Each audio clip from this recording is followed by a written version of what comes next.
Hello, today we will make kebabs together. Kumuha tayo ng 600 gramo ng giniling na karne. Maglaan ng bahagi nito. Mga isang kapat na tasa. Ihalo ang natitirang gulay dahil nagbibigay ito ng tamang pagkakapare-pareho. Magandang ilagay ang 2 kutsarang malaking breadcrumbs sa iyong nilutong ulam. Kutsarita ng asin.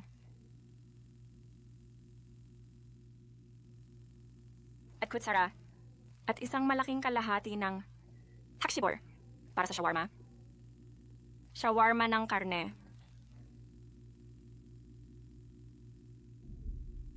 Kumuha tayo ng cilantro. Kantidad ng 1 kapat na tasa sibuyas, paminta at bawang. Ihanda sila kasama ng karne na na-reserve natin sa ganitong paraan. Ito ay nagpapabuti sa pagdurog ng karne at gulay. Magdagdag ng 1 itlog.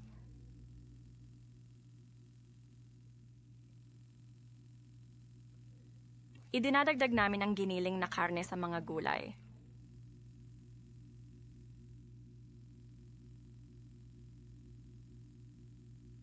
Magdagdag tayo ng 1 kutsarang puno ng BBQ sauce kung ito ay umiiral sa iyong lutuin. Ang insekto na ito, kung narito, ay nagbibigay ng lasa sa inihaw. Haluin hanggang maghalo ang mga sangkap. Pagkatapos ay i-press at ilagay sa tray. Maaaring ilagay ito sa freezer. Sa oras ng pangangailangan. Inihaw sa protection na sheet. Sa ganitong paraan.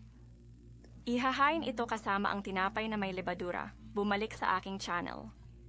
Paggawa ng tinapay na ito. Magdagdag ng sibuyas. At mga kamatis. Nagtatrabaho ako. Sarsa. 2 kutsarang mayonesa. Kalahating kutsara ng ketchup na pula. Mustasa.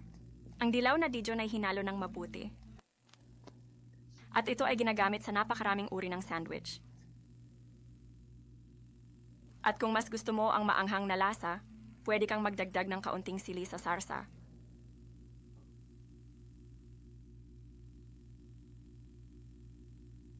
Nakahiga ang mga hiwa ng arugula.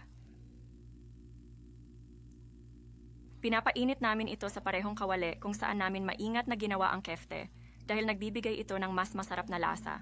Ang karne ay may lasa na parang kebab. At haluin sa grill.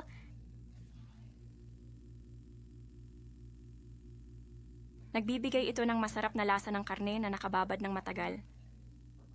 At natapos na natin ang paggawa ng kefte.